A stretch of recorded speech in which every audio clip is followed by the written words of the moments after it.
Dentro de las denuncias que se hacen del falso Dios del Antiguo Testamento, Yahvé, hemos escuchado o hemos investigado que la gloria de Yahvé realmente era una nave espacial, un ovni. Por eso traigo este video de las traducciones de Biglino para entender con los términos exactos y las citas bíblicas que precisamente hacen referencia a esa gloria o esa nave espacial de Yahvé. Para que, bueno, tengamos más argumentos, tengamos más claridad acerca de lo que este ser hacía con su pueblo, ¿no? Cuando les mostraba su gloria, que realmente era su nave. Entonces vamos a hablar de la gloria de Yahvé, que se cree que es una gloria espiritual, ¿no? La espiritualidad de Dios, la magnificencia del Todopoderoso, que realmente era una nave espacial. Hablemos un poco de la gloria de Dios, una vez más con el objetivo de devolverle a la Biblia su verdadero significado.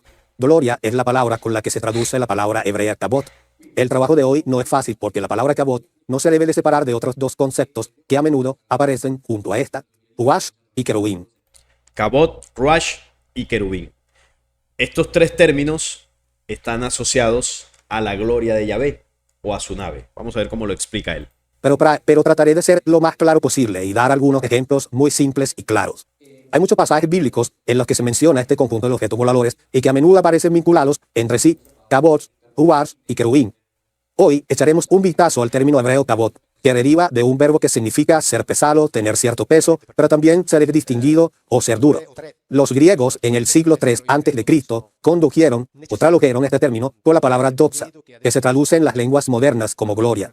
La traducción de este término siempre ha estado condicionada por la interpretación divina habitual de Elohim, que hemos visto que en uno de nuestros videos anteriores, los Elohim no eran un único Dios, sino un conjunto de individuos, y lo más importante, no eran deidades espirituales, transparentes y trascendentales, sino individuos de carne y hueso. Eran seres extraterrestres, para ponerle el término exacto, seres que proceden de otro mundo, de otros mundos más bien, físicos, con cuerpo físico, y que tenían una alta tecnología por ser civilizaciones muy antiguas en el universo. Y bueno, su característica principal es que eran razas negativas, o son, porque aún muchas de estas razas permanecen. Esos eran los Elohim. No eran seres espirituales, no eran seres divinos, no eran dioses. Seres extraterrenos con una agenda bastante negativa que vinieron a imponer aquí en este planeta. Los poderosos, la confección teológica ha distorsionado el significado del término kabod y ha optado por traducirlo como gloria, y es una de las palabras que realmente significa algo muy distinto, algo muy concreto, poderoso y también muy peligroso. Y ahora veamos los pasajes del Antiguo Testamento que nos hablan de esta gloria y de la forma en que pueden mantenerse los hombres. Entenderemos así que kabod era un objeto concreto y material. Entre los muchos ejemplos posibles, comenzaremos con el libro de Éxodo. En el capítulo 33, Moisés quiere estar seguro de que el Elohim, llamado Yahvé, que se le había revelado, era capaz de cumplir su promesa, de llevar a cabo la guerra de conquista de la tierra prometida. Y entonces Moisés le pide que le muestre su kabod. En esencia, Moisés quiere una prueba, quiere ver el poderoso instrumento militar de este Elohim, que hizo promesas de conquista.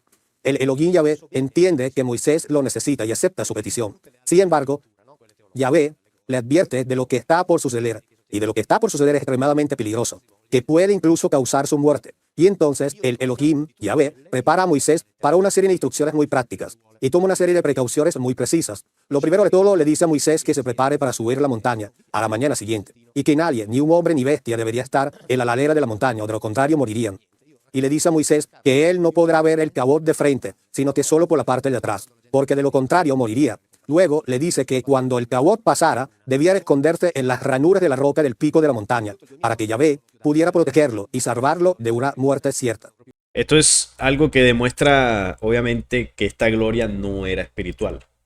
Moisés, o Yahvé le está diciendo a Moisés que se protegiera, que se cubriera, porque un objeto físico, pesado, tecnológico, iba a pasar por la montaña para que él lo pudiera ver, pero que no podía acercarse lo suficiente porque podría morir. Entonces, aquí estamos ante la presencia de una alta tecnología, como hoy en día, por ejemplo, los cohetes. Usted, para ver despegar un cohete, no se puede acercar hasta cierto límite porque podría morir con el fuego, el humo, bueno, todo lo que se ocasiona, ¿no? en estos despegues. Y en el caso de la nave de este Elohim, pues era peligroso para Moisés.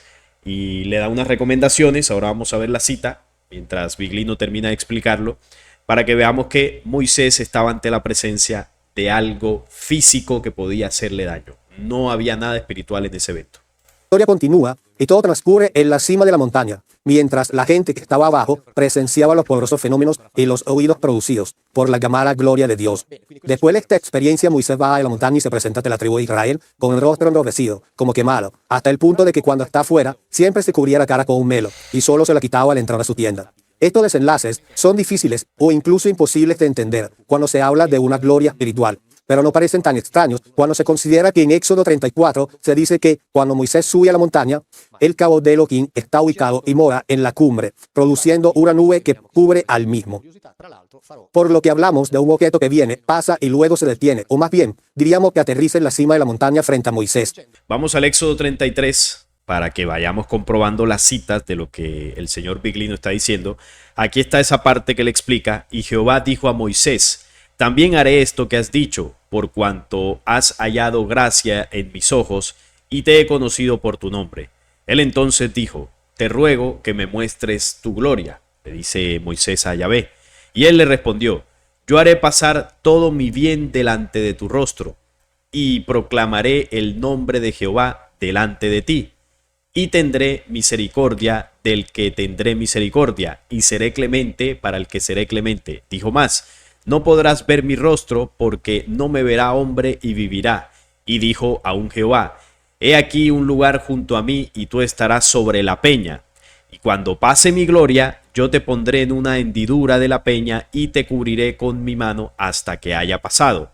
Después apartaré mi mano, y verás mis espaldas, mas no verá mi rostro. Entonces, esto era lo que explicaba Biglino, que él le dice, yo te mostraré la gloria, o mi gloria, pero bajo unas condiciones, tienes que estar ahí protegido, y solamente me podrás ver de espalda. Luego, pues, ya el relato continúa. De hecho, hay una cita, pero esto ya en Éxodo 19, que él no la menciona ahí, pero también, desde mi punto de vista, es una de las más claras, donde muestra el aterrizaje, o describe el aterrizaje de la gloria de Yahvé.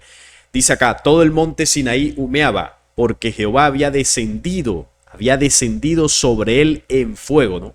Las turbinas, todo esto, el humo subía como el humo de un horno, y todo el monte se estremecía en gran manera. Había un temblor en medio del aterrizaje. El sonido de la bocina iba aumentando en extremo, ¿no? Todo el ruido que hacía la nave. Moisés hablaba y Dios le respondía con voz tronante. Quizás algunos amplificadores de sonido que tenía la nave para comunicarse hacia el exterior, algún tipo de tecnología es lo más probable. Y descendió Jehová sobre el monte Sinaí, sobre la cumbre del monte, y llamó Jehová a Moisés a la cumbre del monte, y Moisés subió. Allí era donde Yahvé, en medio de la caminata del desierto, estacionó su nave en este monte mientras ellos estaban ahí reunidos esperando las instrucciones de este Elohim. Aquí en esta cita se describe claramente el aterrizaje de un cabot de estos sobre el monte Sinaí. Luego Moisés sube, y cuando sube le entrega las leyes y los 10 mandamientos que él luego transmite al pueblo. Entonces aquí tenemos dos citas que son bastante claras, y se demuestra que la gloria no era nada espiritual, energético, divino. Estamos hablando de algo físico. Los israelíes veían fuego, sintieron el temblor, escuchaban la voz, es decir, ahí estaba ocurriendo algo físico, algo que estaba descendiendo, algo pesado sobre la cumbre del monte. Viendo todo esto, lo cual está muy claramente escrito en la Biblia, nos surge algunas preguntas. ¿Cómo es posible que Moisés le pida a Dios que le dé una prueba de su poder? ¿Cómo es que Dios no tenía la gloria con él, sino que tenía que traerla la mañana siguiente para mostrársela, y que aquellos que miraban a Dios no podían ver automáticamente su gloria? ¿Por qué se dice que la gloria de Dios pasó de un lugar a otro? Bueno, la justificación a esto es que es Dios y puede hacer lo que quiera, ¿no? Todopoderoso, él verá si la muestra mañana, pasado mañana, al mes siguiente, como él quiera, porque es Dios. Entonces, cuando a usted le salen con ese argumento, entonces ya, ni modo, ahí usted no puede seguir debatiendo, porque ya es una creencia ciega ante unas pruebas o unas citas, unos relatos que realmente están describiendo otra cosa. Pero dentro de la creencia ciega, pues ese adoctrinamiento no permite ver más allá. ¿Qué era esa gloria que no se podía ver de frente, sino solo la parte de atrás? ¿Qué era lo que pasaba delante de Moisés, que era tan peligroso que requería protección especial para no morir? Porque Yahvé no podía proteger a Moisés de los defectos de su propia gloria, mientras que las simples rocas sí podían hacerlo. Porque los animales que estuvieran en las inmediaciones del cabot también podían morir. ¿Qué culpa tenían? ¿Por qué Yahvé no podría protegerlos? ¿Qué le pasó a Moisés? ¿Por qué terminó con la cara quemada? Fue afectado por algún tipo de radiación que, como el sol, produjo quemaduras. Y entonces nos preguntamos si Dios no podría controlar los efectos producidos de su gloria. Estas son preguntas que son imposibles de responder si pensamos que Cabot era la gloria espiritual de Dios, tal como le da la interpretación actual. Simplemente sonaría como algo absurdo e incomprensible. Pero volvamos a ver algunos ejemplos muy interesantes que confirman la cosa tan concreta que era este Cabot, la llamada gloria de Dios. En el Éxodo 16 se cuenta que Aarón estaba hablando del desierto del pueblo de Israel, y en algún momento determinado todo el pueblo se va al desierto y entonces aparece el Cabot de Yahvé arriba del cielo, dentro de una nube. Y vale la pena acotar que hablamos de esta nube. Una vez más, está claro que para ver el Cabot La nube era lo mismo que la nave, pero estas tecnologías podían hacer un camuflaje con unos gases que se asemejaran a una nube. Era básicamente para que los pueblos que eran contactados por estos Elohim pues siguieran pensando que realmente estaban siendo contactados por un ser divino que les hablaba o los contactaba desde el cielo, donde están las nubes. Por eso la creencia de que Dios está en las nubes y todo ese cuento que nos enseñan desde pequeñitos. Crear una espesa nube alrededor para que no se viera directamente el artefacto volador. Así que cuando se menciona en estos textos la nube de Yahvé, o que la gloria de Yahvé estaba en la nube, realmente se está refiriendo a la nave con su camuflaje. que se supone que es la gloria de Yahvé, se debía mirar hacia arriba. Tal vez su atención hubiera sido atraída por un fuerte ruido. Por lo tanto, está claro que la gloria es un objeto bien definido, ubicado en un punto preciso en el espacio, por lo que esta gloria claramente tiene una dimensión física ilimitada. Este evento habla por sí mismo, no se necesita más explicación. Pero avancemos y vayamos ahora. Vamos al Éxodo 16 que le acaba de mencionar. Está por acá el apartado. Y dijo Moisés a Aarón: di a toda la congregación de los hijos de Israel: acercaos a la presencia de Jehová, porque él ha oído vuestras murmuraciones. Y hablando Aarón a toda la congregación de los hijos de Israel, miraron hacia el desierto. Y aquí la gloria de Jehová apareció en la nube. Ahí está el camuflaje que utilizaba Yahvé para ahí envolver su ovni. Y habló Jehová a Moisés diciendo: yo he oído las murmuraciones de los hijos de Israel. Háblales diciendo: al caer la tarde comeréis carne, y por la mañana os saciaréis de pan, y sabréis que yo soy Jehová vuestro Dios. Porque ahí ya los hebreos que habían salido de Egipto estaban pasando hambre.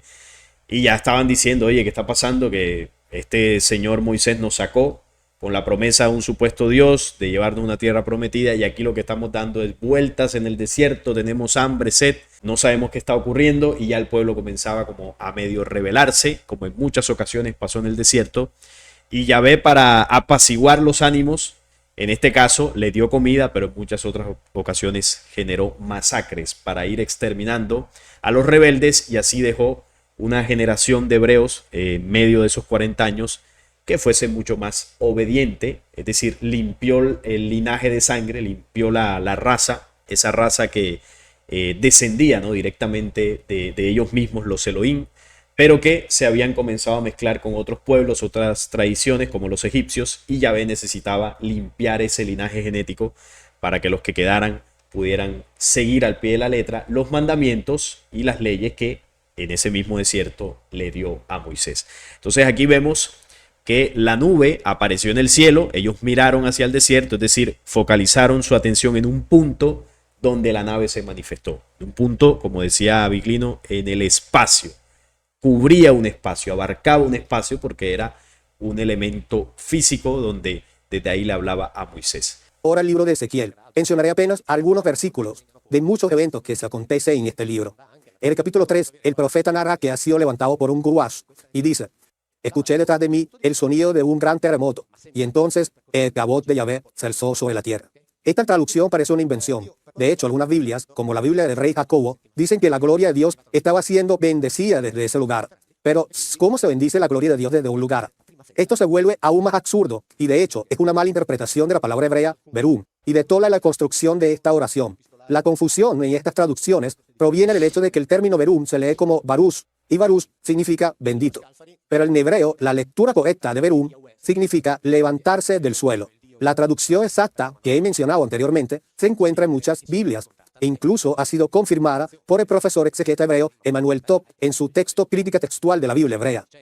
Así que no hay duda de que el Cabot de Yahvé está en el suelo en un lugar muy específico, y al subir hace un gran ruido. La Biblia no puede ser más clara sobre esto. Vamos al capítulo 3 de Ezequiel para ver lo que él describe. Dice acá: y me levantó el espíritu y oí detrás de mí una voz de gran estruendo que decía: bendita sea la gloria de Jehová desde su lugar. Oí también el sonido de las alas de los seres vivientes que se juntaban la una con la otra, y el sonido de las ruedas delante de ellos, y el sonido de gran estruendo. Me levantó pues el espíritu y me tomó, y fui en amargura, en la indignación de mi espíritu, pero la mano de Jehová era fuerte sobre mí, y vine a los cautivos en Tel Aviv, que moraban junto al río Cuebar, y me senté donde ellos estaban sentados, y allí permanecí 7 días atónito entre ellos. Aquí quiero hacer una salvedad, porque Ezequiel fue un profeta contactado por la luz, fue un profeta de la luz, no fue un profeta de Jehová, más allá que aquí se coloque el término Jehová. Recuerden, esto es el Antiguo Testamento. En el Antiguo Testamento por todos lados aparece el término Jehová, aunque se esté hablando de la fuente verdadera. Entonces, ahí es donde muchos se confunden. Las naves que vio Ezequiel eran naves de la luz, de los seres vivientes. No eran las naves de los Elohim de la tipología de Yahvé, que eran los seres negativos. Entonces, cuando él está describiendo aquí esto, tampoco es que él esté aquí describiendo un evento espiritual de seres transparentes ni nada de esto. Él ahí está describiendo también naves físicas que lo contactaron. Así que digamos que la interpretación sería la misma. Ahí Ezequiel está viendo naves espaciales de alta tecnología, pero la diferencia es que las naves espaciales que contactaron a Ezequiel, o las que vio Ezequiel, eran de razas positivas, de la fuente de la luz, de aquellos que dictaron las profecías. Y las que contactaron, o la que contactó con Moisés y el pueblo hebreo, era la nave de un Elohim de las razas negativas.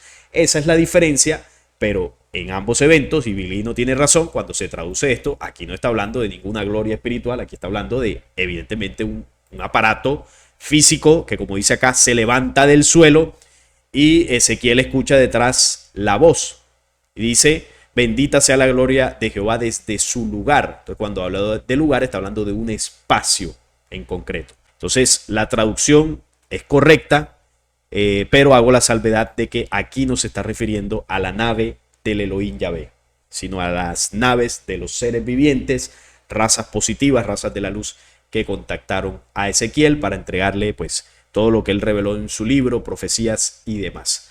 Pero lamentablemente las malas traducciones no permiten visualizar completamente el contexto y la real traducción de este y muchos pasajes.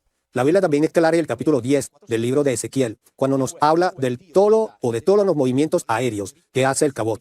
El cabot se levanta en el patio interior del templo, se levanta del suelo por encima del templo, se levanta sobre el querubín, que probablemente era una máquina voladora, y sus alas hacen un ruido tan fuerte que este era oído incluso por aquellos que estaban fuera de los muros exteriores del templo y no podían verlo. Luego el querubín y el cabot se elevaron, y el cabot de Yahvé fue a posarse a la montaña que estaba al este de la ciudad.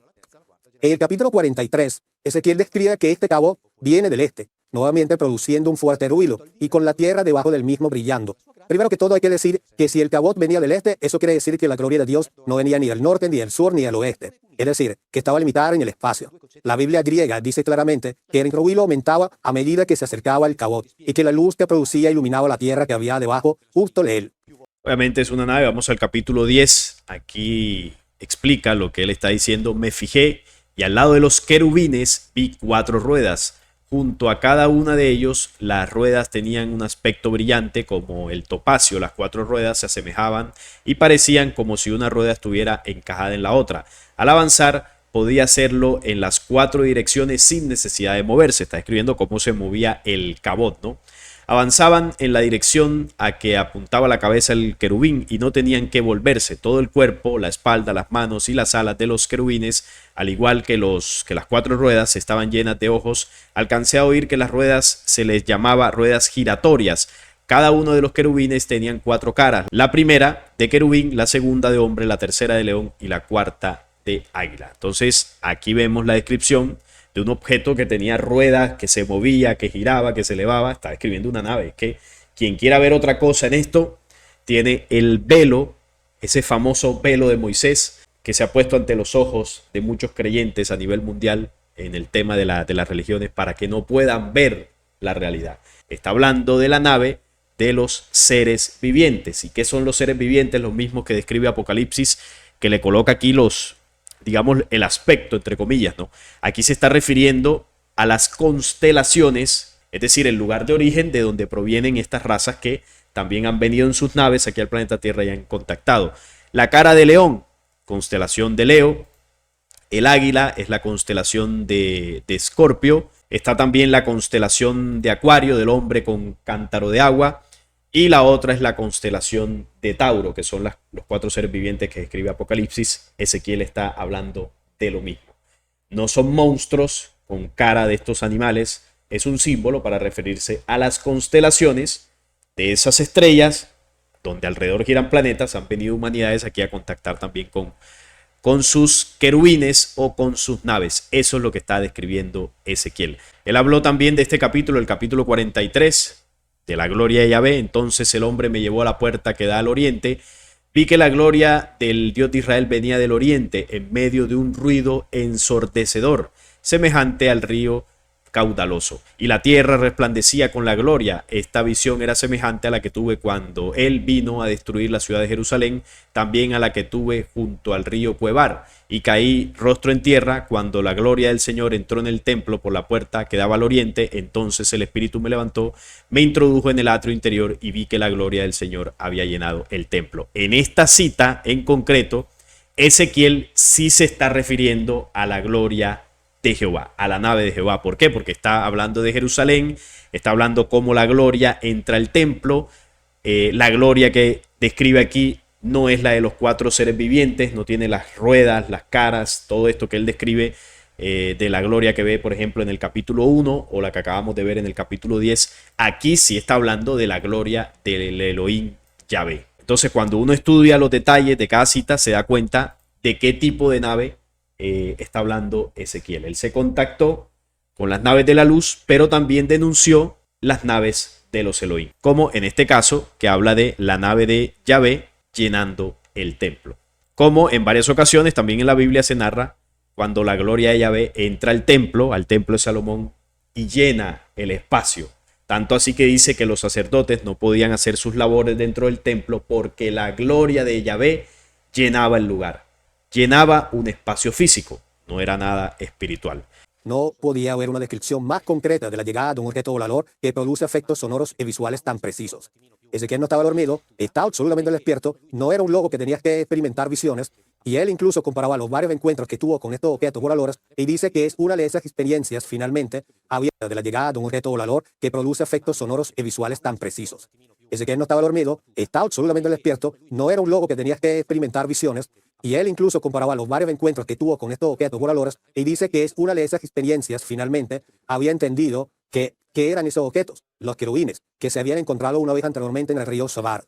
Los objetos podrían seguir y seguir, pero la Biblia está explícita en estos pasajes que no se necesitan más explicación. Y está muy claro que el Kabod no es la gloria espiritual de Dios, como lo quieren ver la teología. Es que eso es así, quien no lo quiera ver, simplemente hay que respetarle su creencia, su impulso, y listo. Quizás en algún momento se dé cuenta, pero las traducciones son muy claras. Ahí están las citas. Obviamente la religión ha hecho su trabajo para imponer esa creencia y que ese velo que cubre los ojos de los creyentes no les permita ver más allá de lo que realmente ocurre, ¿no? Pero bueno, poco a poco va saliendo todo a la luz. Sino un objeto concreto, tal y como el Dr. Jess Benner, fundador y presidente del antiguo Centro de Investigación Hebrea, también afirma. En uno de sus diccionarios describe que el Kabod es el significado concreto original del armamento de batalla.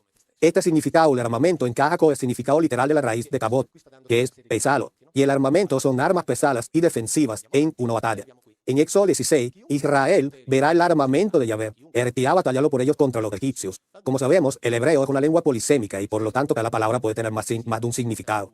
Por lo que el término Kabod también puede indicar el respeto guardado a una persona importante, una persona de peso, como ellos dicen. Así que para evitar cometer errores y seleccionar una u otra interpretación, como ya hemos indicado sobre los términos examinados, siempre podemos colocar la palabra gloria y quitarla, y colocar a su vez la palabra original llamada Kabod, para que evitemos cualquier controversia innecesaria a elegir un significado o una traducción. O sea que también se puede traducir como armamento, y realmente lo era la gloria o su nave que utilizaba para bombardear los pueblos que los israelíes atacaban. Cuando estaba la gloria Yahvé con ellos, luego también obviamente les dio la arca de la alianza, pues tenía todo un armamento militar y con eso pues ellos ganaron la tierra prometida, como lo siguen haciendo hasta ahora, ¿no? Todo el armamento militar que tienen de altísima tecnología les fue dado desde la antigüedad por sus dioses. Inglés al español o al italiano. Luego leeremos detenidamente lo que nos dice todo el contexto como se habla de Cabot. Y así entenderemos con mucha más cercanía el lenguaje original de qué se trataban las descripciones que en aquel momento hacían los escritores de dichos libros. Recordemos que en la antigüedad no existía un mundo onírico ficticio o espiritual, sino que ellos claramente describían lo que veían, pero cómo podían, puesto que no tenían las mismas referencias de este siglo en aquel siglo. Sí, eran las palabras que conocían. En ese tiempo no estaba la palabra nave espacial, ovni, avión, helicóptero. Lo comparaban con lo que podían en aquel entonces. Y por eso se ha hecho difícil encajar las traducciones, las palabras con objetos modernos, porque no está el enlace, no existían los mismos términos. Pero bueno, cuando uno ya entiende todo el contexto, cuando se hacen traducciones como las que hace Biglino y muchos otros, ya se puede encajar mejor cuál era el fenómeno que en este caso los israelíes y también los pueblos antiguos veían con los dioses que los contactaban. Hablaban de casas voladoras, escudos volantes, carruajes volantes, caballos de fuego. Intentaban describir lo que veían y hacían lo mejor posible, ¿no? En los términos de aquel entonces. Pero ya en la actualidad ya estamos bastante grandes, bastante maduros para entender que ahí se está hablando de naves espaciales. Aquí está el término kabot, que es ser pesado, tener peso, ser honrado, ser duro. Esto es una de las palabras de las que habló Biglino. Y aquí hay algunas citas. También kabot está relacionado con ruach y querubín. Este es el Éxodo 40:34. Entonces la nube cubrió el tabernáculo de reunión y la gloria o el kabot de Jehová llenó el tabernáculo. Lo llenó, es decir, el tabernáculo, que era un lugar físico, una tienda física, el kabot la llenó por ser un objeto físico. En el siglo III, la Septuaginta, que es una de las primeras traducciones que se hicieron de los textos hebreos, tradujeron el término hebreo kabot al griego con la palabra doxa, que traduce en las lenguas modernas gloria. Segunda de Crónicas 7 del 1 al 3, cuando Salomón acabó de orar, descendió fuego de los cielos y consumió el holocausto y las víctimas, y la gloria o el kabot de Jehová llenó la casa. Un lugar físico se llena con un objeto físico. Usted no puede llenar un lugar físico con una energía o una gloria espiritual que luego le impide entrar a las personas. Es decir, si en un lugar físico hay una energía, obviamente el lugar se puede impregnar de la energía, pero esa energía no va a impedir que personas entren, porque obviamente la energía está en otra dimensión, no en la dimensión física. Entonces usted puede entrar ahí pueden entrar las personas, pero en el caso de lo que se describe, cuando la gloria de Yahvé estaba en el templo, nadie podía entrar porque ocupaba el espacio físico en ese templo. Entonces ahí está la diferencia. Está también el término ruach, que está relacionado con el kabot, y la tierra estaba desordenada y vacía y las tinieblas estaban sobre la faz del abismo y el espíritu o ruach de Dios se movía merachefet sobre la faz de las aguas. Merachefet es el verbo rashaf en participio pasado, indica un tipo particular de vuelo, como un ave planeando, es decir, como si estuviera la nave de Yahvé planeando sobre las aguas. Aquí hay una cita, otra cita que muestra el tema del ruach, que traduce el viento, aire que se mueve o algo que se mueve en el aire. Estos son algunos de sus significados. Entonces ya con esto, con este video que analizamos, mostrando las citas, comprobando un poco y ampliando un poco más los términos, también con lo que yo puedo aportar de este tema, que lo he mencionado algunas veces aquí en el canal. Ya con esto tenemos más elementos, más herramientas de conocimientos para seguir confirmando lo que ya hace mucho tiempo se está denunciando, y es sobre la presencia de seres extraterrestres en el Antiguo Testamento. Ahí no se habla de ningún dios, se habla de los Elohim, que son seres extraterrestres con sus naves y el contacto que hicieron con pueblos ancestrales. Esa es la realidad, esto ya ha salido a la luz. Para muchos es un tema que ya comprenden a la perfección, pero para muchos otros todavía les cuesta. Por eso es importante seguir haciendo estas denuncias y hablando de estos temas, porque entre más se difunda, esto va a llegar a más personas y mucha más gente conocerá la verdad de lo que ocurrió en el pasado. Así que muy interesante esto, analizarlo con los términos originales y las traducciones para seguir aprendiendo. Pónganme ahí en comentarios qué opinan de todo esto. Si este video les gustó, les agradezco un like, la suscripción al canal y compartirlo para que llegue a más personas. Hasta la próxima.